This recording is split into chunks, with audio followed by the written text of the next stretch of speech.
자, 여러분의 카카오톡 친구, 목록을 한번 천천히 내려다보세요. 평소에는 아무 생각 없이 지나치던 그 작은 동그라미들이 오늘따라 유독 말을 걸어오는 것 같지 않나요? 특히 어제까지만 해도 알콩달콩한 커플 사진이 걸려있던 친구의 프로필이 갑자기 삭막한 기본 이미지로 바뀌어 있거나 평소엔 절대 안 올리던 심오한 풍경 사진으로 변했을 때 우리는 직감합니다. 아, 이 친구 신변에 변화가 생겼구나. 맞습니다. 바로 이별입니다.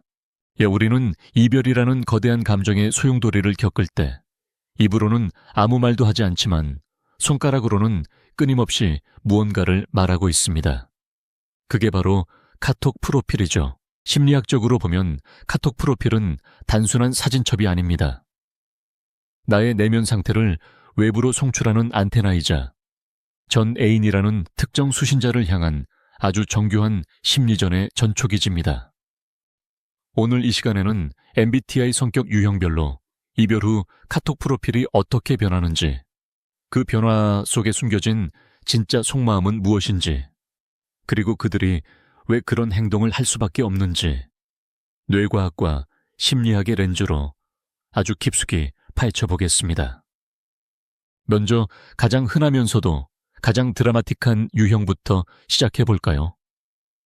바로 감정의 파도가 높은 NF형. 그 중에서도 ENFP와 INFP들의 이야기입니다. 이들의 프로필 변화는 마치 한 편의 예술 영화와 같습니다. 여러분의 마음속에 아주 커다란 극장 스크린이 있다고 상상해보세요. 평소에는 밝은 로맨틱 코미디가 상영되던 그 스크린이 이별 직후에는 갑자기 흑백 필터가 씌워진 고전 비극으로 바뀝니다. 하류 뭐지야, 이해 잘스, 아다.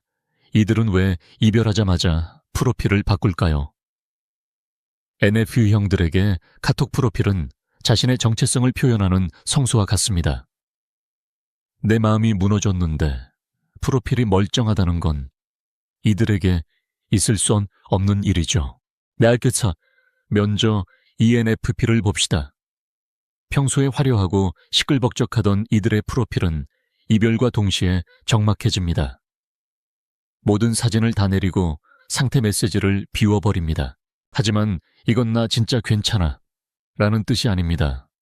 오히려 제발 누가 나한테 무슨 일 있냐고 물어봐줘 라고 외치는 거대한 확성기와 같습니다. 심리학에서는 이를 자기 개방을 통한 위로 탐색이라고 부릅니다. 이들은 자신의 슬픔을 시각화함으로써 주변의 관심을 끌어모으고 그 에너지를 통해 이별의 고통을 상쇄하려 합니다. 며칠 뒤에는 갑자기 아주 감성적인 노래 가사나 비오는 창가 사진이 올라오기 시작할 겁니다. 이건 전 애인에게 보내는 신호이기도 합니다. 나 이렇게 힘들어. 너도 나처럼 힘들니? 라는 질문을 던지는 거죠. 자, 하샤.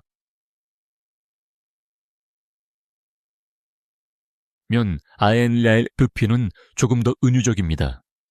이들은 직접적인 슬픔보다 은근한 상실감을 선호합니다. 어느 날 갑자기 프로필에 덩그러니 놓인 시든 꽃 한 송이 혹은 의미심장한 책의 한 구절이 올라왔다면 10중 8구 INFP의 이별 징후입니다. 이들에게 프사는 나만의 동굴 입구에 걸어둔 팻말과 같습니다. 겉으로는 조용해 보이지만 그 속에서는 수천 번의 자기 검열과 후회가 반복됩니다. 이 사진을 올리면 그 사람이 내 마음을 알아줄까? 아니야, 너무 구차해 보이나? 이런 고민을 수만 번 하다가 결국 가장 모호한 사진을 선택하죠. 뇌과학적으로 보면 이들의 전두엽은 지금 타인에 대한 공감과 자기 연민으로 과부하가 걸린 상태입니다. 자, 이제 정반대의 세상으로 가봅시다. 바로 차갑고 이성적인 NT형, 특히 INTJ와 INTP의 세계입니다. 이들의 프로필 변화를 한 단어로 정의하면 진공 상태입니다. 여러분, 아주 깔끔하게 정리된 수술실을 상상해 보세요. 이별이 확정되는 순간 이들은 마치 수술 집도이처럼 관계의 흔적을 도려내기 시작합니다. 추억이 담긴 사진, 0.1초 만에 삭제입니다. 함께 맞춘 상태 메시지, 바로 초기화죠. 여기서 많은 분이 오해를 합니다. 어떻게 저렇게 아무렇지 않게 다 지울 수 있어? 나를 사랑하긴 한 거야? 라고 말이죠. 하지만 이건 냉정해서가 아니라 오히려 너무 아파서 하는 방어 기제입니다. 심리학에서 말하는 인지적 종교를 강제로 집행하는 겁니다. 내 눈앞에 자극이 있으면 뇌는 계속해서 과거의 데이터를 처리하려고 합니다. 그러면 일상생활이 불가능해지죠. 그래서 이들은 자신의 시스템을 보호하기 위해 모든 입력을 차단해버리는 겁니다. 마치 컴퓨터에 바이러스가 침투했을 때 전원을 강제로 뽑아버리는 것과 같습니다.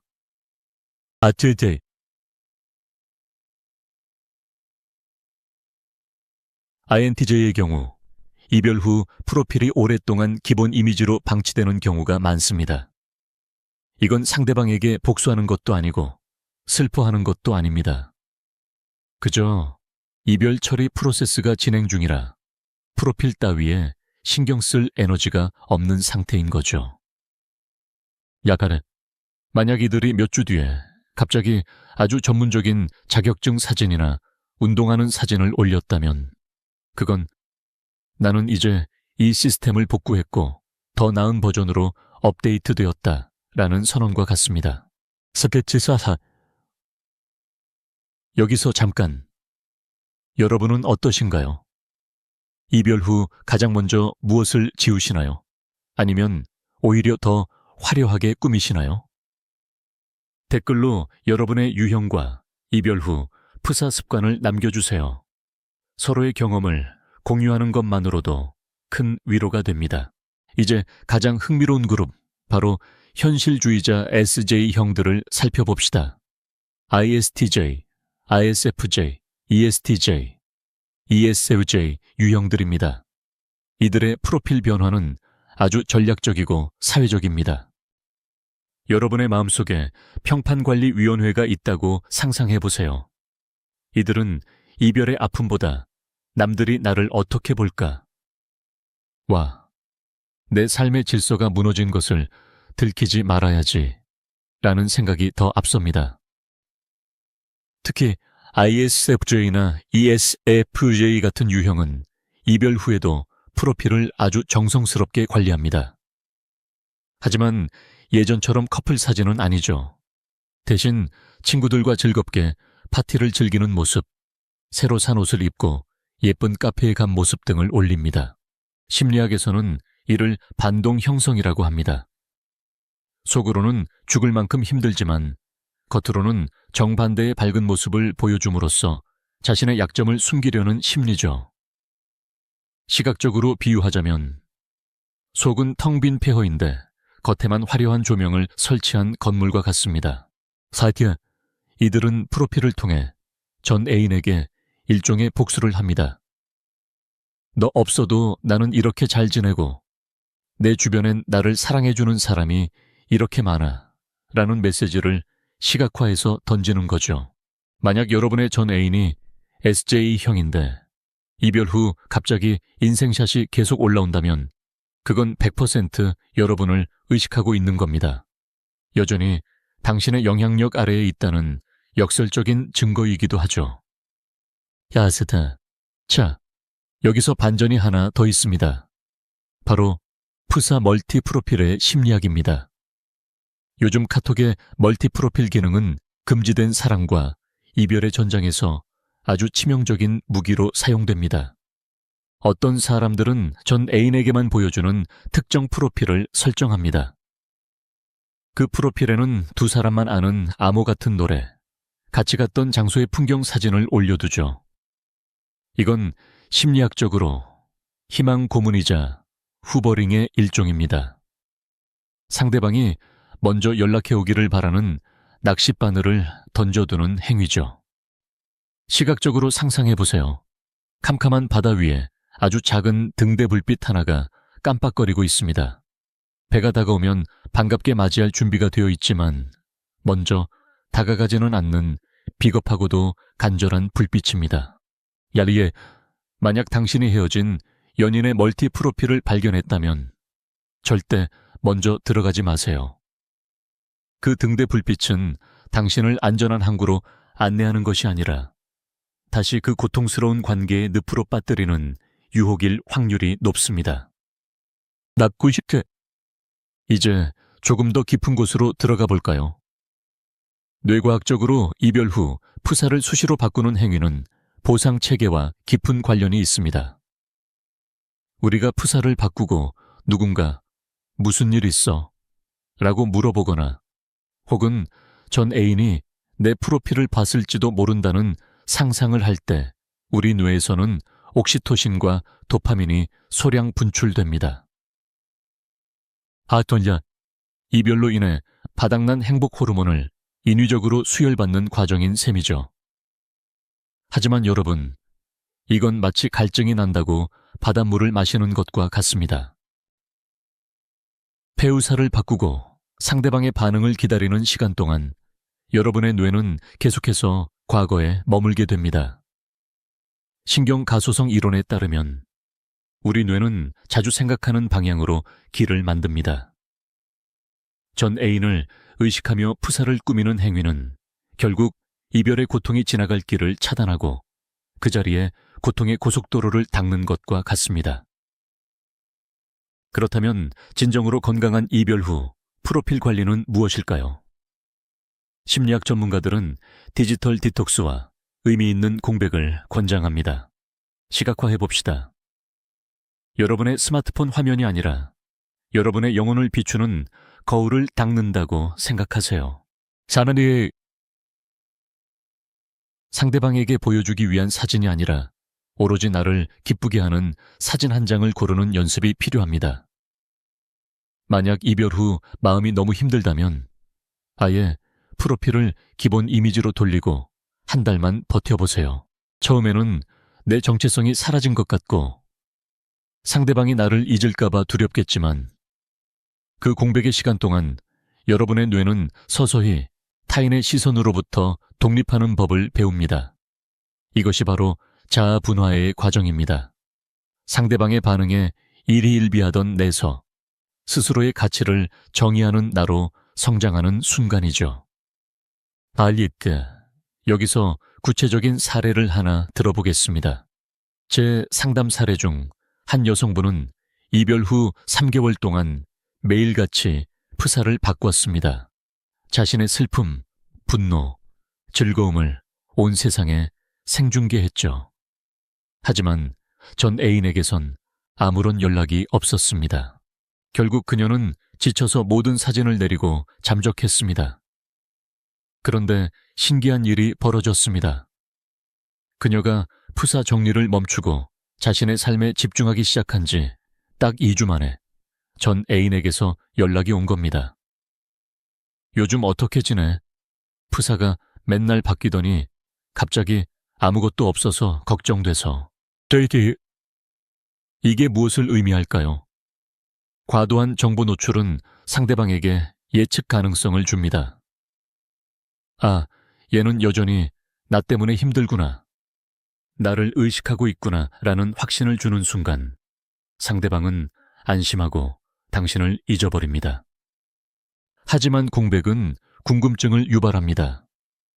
인간의 뇌는 미완성된 정보나 비어있는 공간을 채우려는 본능이 있습니다. 이를 자이가르닉 효과라고 하죠.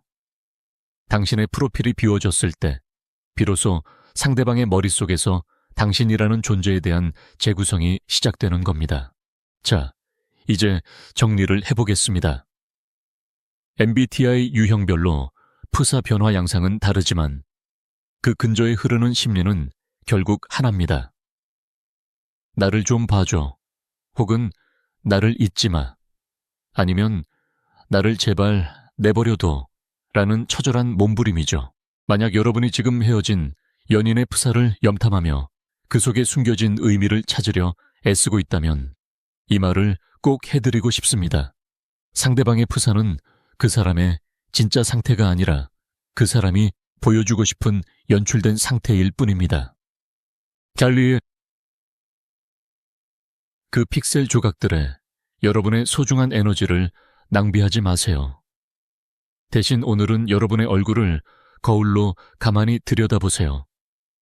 며칠 동안 울어서 부은 눈, 푸석해진 피부, 하지만 여전히 살아 숨쉬며 다시 행복해질 권리가 있는 여러분 자신 말입니다. 여러분의 카톡 프로필은 여러분의 인생이라는 영화의 포스터와 같습니다. 전 애인이라는 관객 한 명을 위해 포스터를 고치느라 영화 촬영을 중단하지 마세요. 지금 이 순간에도 여러분의 인생 영화는 계속되고 있습니다. 더 멋진 장면, 더 아름다운 배경, 더 진실한 조연들이 여러분을 기다리고 있습니다. 사스카. 오늘 영상이 여러분의 이별 후 혼란스러운 마음을 정리하는데 작은 이정표가 되었기를 바랍니다. 여러분의 마음속에 있는 그 작은 동그라미가 타인의 시선이 아닌 여러분 자신의 사랑으로 가득 채워지는 그날까지 저도 함께 고민하고 응원하겠습니다. 다음 시간에는 더 깊이 있는 심리 분석과 실전 대화법으로 찾아뵙겠습니다. 오늘보다 내일 더 단단해진 여러분을 기대하며 지금까지 여러분의 마음을 읽어주는 작가였습니다. 감사합니다. 행복한 밤 되세요.